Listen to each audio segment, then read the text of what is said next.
Ok, vamos desempacotar isso. A nossa exploração de hoje é um mergulho profundo nos bastidores da terapia ocupacional. É um tema que parece simples de fora, mas é incrivelmente complexo. Com certeza. Especificamente, nós vamos focar no que é conhecido na área como o passo 1 da integração sensorial de Aires. Ou simplesmente ASI, na sigla em inglês. Exato, ASI. E assim, há um volume massivo de informações que precisam ser processadas pelos profissionais de saúde antes que qualquer intervenção ocorra de fato. Sim. Então, a missão dessa nossa análise detalhada é entender exatamente como esses profissionais reúnem esse mar de dados. Que muitas vezes parece um monte de informação solta, né? Totalmente. Dados aparentemente desconexos sobre uma criança. E como eles pegam tudo isso para criar uma intervenção terapêutica que seja perfeitamente sob medida. O que é fascinante aqui é a percepção de que não se trata apenas de uma coleta de dados burocrática.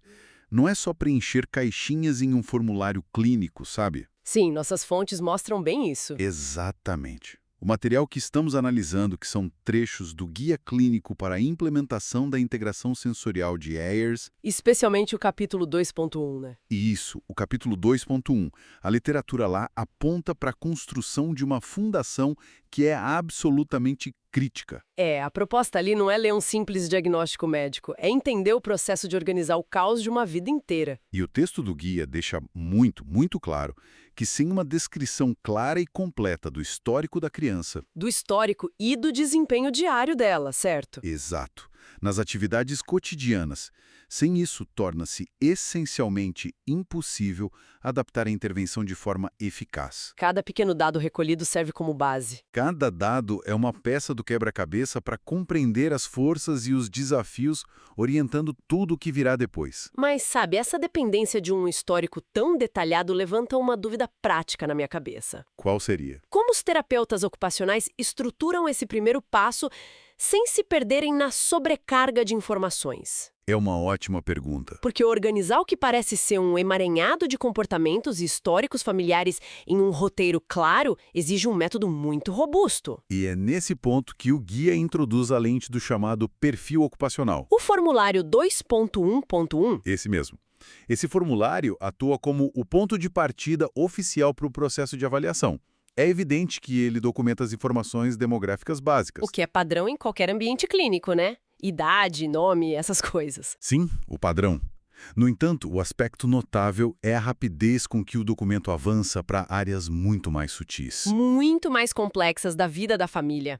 Isso, exigindo um grau de observação que vai muito, muito além do ambiente do consultório. Eu fiquei impressionada com a enorme variedade de perguntas feitas aos pais ou partes interessadas nesse formulário. A granularidade chama atenção. É um nível de detalhe impressionante. Não se resume a saber a data de nascimento, quem diagnosticou a criança ou quais são as alergias alimentares. O nível de detalhe foge totalmente do convencional. Sim, o formulário pergunta coisas como os brinquedos favoritos e atividades preferidas e vai mais longe, pergunta quais são os personagens de TV ou filmes favoritos da criança. E também questiona se a preferência recai sobre brincadeiras ativas e físicas ou brincadeiras calmas de ficar sentado. E a investigação se aprofunda ainda mais. Há questionamentos sobre se a criança prefere brincar em grandes grupos. Ou com apenas uma ou duas crianças. Exato. E que tipo específico de brincadeira imaginária ela faz? Se conectarmos isso ao panorama geral, essas perguntas que poderiam parecer casuais sobre personagens de TV e preferências de brincadeiras revelam-se essenciais. Por que elas são tão vitais assim? Porque o texto menciona que essas fontes de informação ajudam a mapear a situação de vida da criança, o histórico familiar, as rotinas e os valores culturais e sociais. Ah, entendi. Essa totalidade fornece uma lente analítica. A lente do perfil ocupacional. Isso. Essa lente não serve apenas para contextualizar as áreas atuais de força e preocupação. Ela se prova fundamental para entender os resultados de avaliações passadas também. E os métodos de intervenção que já foram tentados, oferecendo um pano de fundo realista para o comportamento da criança. Sabe, essa ideia de uma lente ajuda muito a visualizar o conceito. É uma boa metáfora. Para fazer uma analogia, para quem gosta de jogos, pode-se comparar esse perfil ocupacional à criação de uma ficha de personagem ultra detalhada. Uma ficha de personagem. Gostei dessa analogia. É, porque não basta saber os atributos básicos de força ou destreza. É preciso conhecer a história de fundo e o contexto do ambiente em que aquele personagem vive. E o formulário pede especificamente para que se descreva um dia típico de semana e um dia típico de fim de semana. O que faz todo o sentido. Entender como a rotina de uma terça-feira, que geralmente envolve a estrutura escolar... Difere da rotina mais solta de um domingo. Exatamente. Isso parece ter um peso tão importante quanto o histórico de avaliações médicas anteriores. A distinção entre a rotina estruturada dos dias úteis e a flexibilidade dos fins de semana frequentemente expõe os momentos exatos em que os desafios surgem. Os desafios de participação. Isso. É por isso que essa investigação holística é tão valorizada no passo 1 da ASE. E essa busca contínua pelo entendimento do passado como um prólogo para o presente se aprofunda de maneira muito incisiva. Principalmente quando a transição é feita para o histórico médico e de desenvolvimento da criança. O objetivo clínico ali é buscar toda e qualquer variável que possa estar afetando a regulação sensorial atual, não é? Toda e qualquer variável, sem exceção. A seção de histórico médico traz fatos surpreendentes sobre o nível de investigação exigido dos pais. Os profissionais perguntam sobre a duração da gravidez. Mas também de forma muito específica sobre o tempo de duração do trabalho do parto em si. Sim, se o trabalho de parto foi longo ou rápido demais, e há perguntas detalhadas sobre se o nascimento ocorreu com o uso de fórceps. Se foi cesariana, parto pélvico, se foi múltiplo. E o peso exato ao nascer. E o escrutínio avança para complicações na primeira infância. É notável a atenção dada a episódios de infecções de ouvido recorrentes. Com perguntas específicas sobre a necessidade do uso de tubos de ventilação cirúrgicos. Isso me surpreendeu. Além disso, o questionário levanta o histórico de exames neurológicos e de imagem mais complexos. Exigindo datas e resultados de raio-x. Eletroencefalogramas, os conhecidos EEGs, e ressonâncias magnéticas. A inclusão desses dados médicos não é um mero formalismo. Infecções de ouvido recorrentes, por exemplo, Sim. o que elas indicam podem ter impactos significativos no processamento do sistema vestibular. E o sistema vestibular está ligado ao equilíbrio e à noção espacial da criança. Faz todo o sentido. Uma infecção de ouvido afeta diretamente o equilíbrio. Da mesma forma, registros de EEGs, ou ressonâncias magnéticas, ajudam a descartar ou confirmar questões estruturais e neurológicas subjacentes. E o rigor metodológico aplicado ao histórico médico é mantido na investigação dos marcos de desenvolvimento. Sem dúvida. O formulário não pede apenas que os pais indiquem quando a criança atingiu um marco motor ou cognitivo. Há uma instrução clínica específica determinando que se escreva ainda não, caso a habilidade em questão não tenha sido alcançada. O que evita a ambiguidade de um campo deixado em branco. Um campo em branco pode significar esqueci de preencher ou ainda não faz. Exato. E o escopo dessas habilidades avaliadas abrange desde aspectos motores até questões de linguagem e autoajuda. O questionário pergunta com que idade a criança começou a engatinhar de 4, A beber de um copo a cortar com tesoura. e a pular em um pé só. Tudo muito prático. E na dimensão da linguagem e interação social, o interesse não se limita a saber quando surgiu a primeira palavra. As perguntas buscam identificar se a criança olha quando é chamada ou se olha na direção em que os outros apontam. Até mesmo o comportamento durante a alimentação é destrinchado. Investiga-se se há o consumo de uma variedade saudável de alimentos. Se texturas e sabores variados são tolerados? E se a participação nas refeições em família ocorre de maneira tranquila. Todos esses elementos compõem uma imagem incrivelmente detalhada. Mas o ponto em que o contraste temporal se torna mais revelador reside na seção de comportamento. Sim, para a formulação de hipóteses clínicas, essa parte é vital. O documento exige que os comportamentos sejam analisados em duas partes temporais distintas. Inicialmente, o formulário instrui os pais a descreverem a criança como um bebê, com foco estrito nos primeiros 12 meses de vida. E as opções fornecidas para essa descrição exigem alta precisão retrospectiva dos pais. O bebê era considerado irritável e exigente? Ou era passivo e não exigente. Gostava de ser segurado ou demonstrava resistência física ao contato. Destacam-se duas perguntas cruciais sobre o tônus muscular e a reatividade. O bebê era molenga quando segurado? Ou apresentava-se frequentemente tenso. Complementar a isso, investiga-se a regularidade dos padrões de sono durante esse primeiro ano vital. A conexão entre o tônus muscular de um bebê e o desenvolvimento posterior requer uma análise cuidadosa. Saber se um bebê era considerado passivo ou exigente ganha uma nova dimensão quando a segunda parte temporal do documento entra em cena. Que é descrever a criança no momento presente. As opções atuais para análise de comportamento variam de na maioria das vezes, quieta, até excessivamente ativa. O interesse clínico volta-se para descobrir se a criança hoje se cansa facilmente, se fala de forma constante. Se demonstra impulsividade ou se é notavelmente resistente a mudanças. O questionário mapeia ativamente a presença de tics ou hábitos nervosos, a tendência de balançar o próprio corpo frequentemente, A frequência com que sofre quedas, a aparência de ser desajeitada. ou mesmo a ocorrência de enurese noturna, que é o ato de molhar a cama. 12 meses e o cenário atual parece ser o núcleo da investigação. E observar um bebê que foi historicamente descrito como molenga e contrastar esse dado com a criança de hoje, Uma criança que talvez caia com frequência hoje. ou que demonstre dificuldade acentuada para aprender novas tarefas motoras.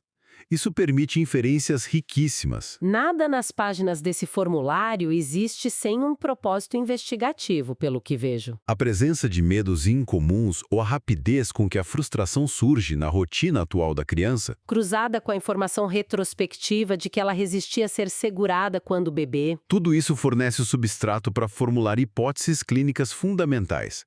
É assim que o profissional começa a teorizar sobre as peculiaridades do sistema de processamento sensorial. Como essa criança, em particular, recebe e integra as informações do ambiente. Exatamente. A coleta desse universo de informações sobre preferências de tecido, reações a estímulos, histórico de sono e marcos motores espalha dados por diversas frentes. São muitas variáveis de fato. E aqui é onde a coisa fica realmente interessante. Como organizar o volume massivo desses dados de forma que a equipe clínica possa agir sobre eles? Porque se você não organizar, vira apenas um arquivo cheio de papéis. Exato. E o documento responde a isso com a introdução da tabela de tomada de decisão baseada em dados, Que é frequentemente referida pelo acrônimo DDDM. identificada no guia como exibição I.1.1. Essa tabela atua como uma ferramenta metodológica que converte um excesso de informações em um plano de ação estruturado. Evitando o risco da paralisia analítica. A tabela DDDM possui um design arquitetado para promover a clareza analítica. Ela organiza a percepção clínica e familiar em colunas de progressão lógica. A coluna 1, que recebe foco especial nessa etapa inicial, é dedicada estritamente à identificação rigorosa dos pontos fortes e dos desafios de participação da criança. E o material sublinha que garantir a captura e a articulação precisa dessas percepções das partes interessadas logo nessa primeira coluna é essencial. É o pilar indispensável para a implementação bem-sucedida da abordagem de integração sensorial de Hertz. O exemplo prático documentado no Guia para o Preenchimento da coluna 1 ilustra perfeitamente essa exigência de precisão. Vamos a esse exemplo. É muito revelador. Nos pontos fortes da criança, o texto registra o seguinte: a criança adora cores brilhantes e formas geométricas e está especialmente interessada nos personagens de Thomas the Tank Engine. O trenzinho Thomas. Isso. É uma preferência altamente específica que foi resgatada diretamente do início do perfil ocupacional. E logo em seguida, a tabela posiciona o desafio de participação. O que diz o desafio nesse exemplo? O exemplo oficial declara o seguinte: a criança está tendo dificuldade para se vestir, o que está causando grande preocupação para a família. E o detalhamento contido nessa descrição avança significativamente, não fica só nisso de dificuldade para se vestir. Não, o texto especifica: atualmente, ele precisa de mais de 5 estímulos físicos, verbais ou visuais para colocar ou tirar uma camisa. E veste apenas tecido de malha 100% algodão? É uma granularidade que chama a atenção pela abordagem quantitativa. O preenchimento da tabela não anota apenas uma frustração geral, informando que a criança resiste a se vestir e gera estresse matinal. O dado concreto registrado é que existe um limite medido. são necessários mais de 5 estímulos. Abrangendo intervenções físicas, verbais ou visuais, apenas para realizar a ação de vestir ou tirar uma camiseta. E a tolerância sensorial é restrita de maneira absoluta a tecidos de malha 100% algodão. Transformando uma preferência de roupa em uma restrição ambiental documentada. Isso levanta uma questão importante sobre a própria definição de um processo verdadeiramente baseado em dados dentro da prática terapêutica. Como assim? Essa minúcia, a contagem superior a 5 tentativas de estímulo e a aversão exata a qualquer textura que fuja da malha de algodão, Sim. isso estabelece a fronteira entre uma suposição empírica vaga e um fato clinicamente mensurável. Entendi. Se o desafio houvesse sido registrado genericamente como uma aversão a roupas, a mensuração do progresso ao longo dos meses seria muito subjetiva. E falha, como você mede a melhora de uma aversão a roupas genérica? Ao quantificar a carga de estímulos exigida e ao definir as restrições sensoriais exatas, estabelece-se uma linha de base clara. Esse rigor inicial é o que possibilita medir o sucesso terapêutico no futuro. Viabilizando o monitoramento empírico caso a necessidade de estímulos caia de 5 para apenas 2, por exemplo. O que já evidenciaria uma evolução real na participação da criança. A distinção entre tentar solucionar um sentimento de estresse familiar e focar na resolução de uma métrica bem definida altera toda a condução do caso. O guia indica de maneira explícita que esse primeiro passo possui uma natureza tão crítica justamente porque serve de ancoragem para as etapas subsequentes da metodologia. Caso a coluna 1 da tabela DDD-AZTM sofra de imprecisão ou superficialidade, torna-se inviável projetar o plano de avaliação adequado. Não é possível formar hipóteses robustas, definir metas alcançáveis, Identificar as medidas de resultados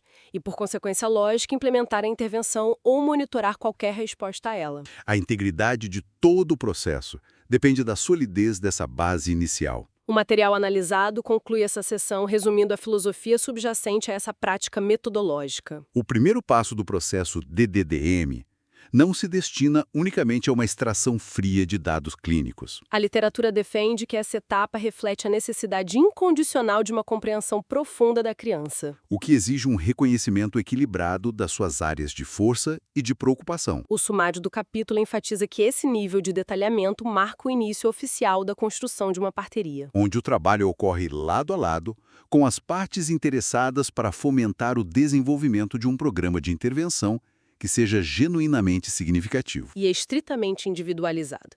Então, o que tudo isso significa no âmbito das resoluções de problemas complexos para quem acompanha a nossa análise?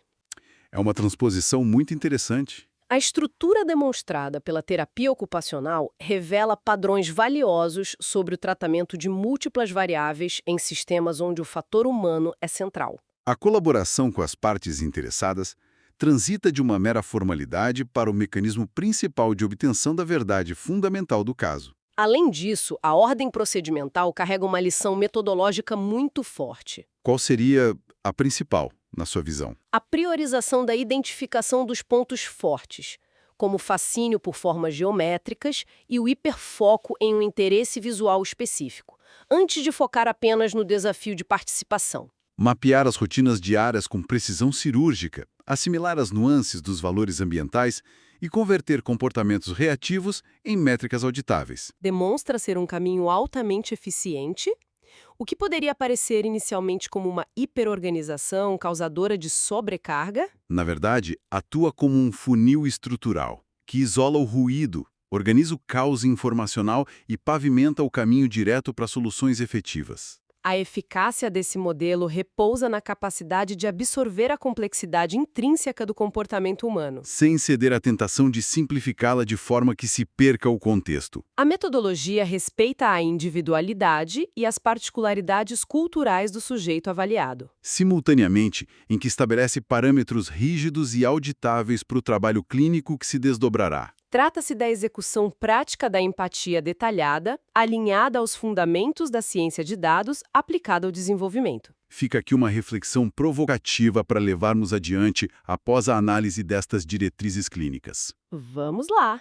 Constata-se que a terapia ocupacional possui ferramentas para mapear com precisão cirúrgica as preferências sensoriais, o histórico do desenvolvimento e as aversões específicas de uma criança. Detalhando desde a rejeição a texturas têxteis até a sobrecarga causada por grupos muito grandes. Tudo com o objetivo de otimizar a participação ativa na vida diária. Surge o questionamento sobre o que aconteceria se o mundo corporativo ou a sociedade em geral adotassem a premissa de um perfil ocupacional sensorial aplicado a adultos. Nossa, isso mudaria muita coisa. Imagine a investigação meticulosa das próprias aversões ambientais. A identificação das texturas sonoras e visuais do cotidiano que causam desgaste. E a análise quantificada da preferência pela atuação em grandes grupos em contraste com o trabalho focado e isolado. É possível que muitas das exaustões crônicas e desafios de participação presenciados nos ambientes de trabalho modernos pudessem ser compreendidos não como falhas de caráter ou ineficiência, mas como simples descompassos no processamento sensorial e na ausência de uma métrica de rotina bem definida. A coleta de dados sobre os próprios limites funcionais, realizada com curiosidade investigativa e sem julgamentos precipitados, poderia ser a fundação necessária para gerenciar as sobrecargas da vida adulta. O estudo de hoje termina por aqui, com a clareza de que mapear o caos é o primeiro passo para encontrar a ordem. Um primeiro passo longo, mas indispensável. Agradecemos o tempo dedicado a esta exploração aprofundada. Até a próxima análise.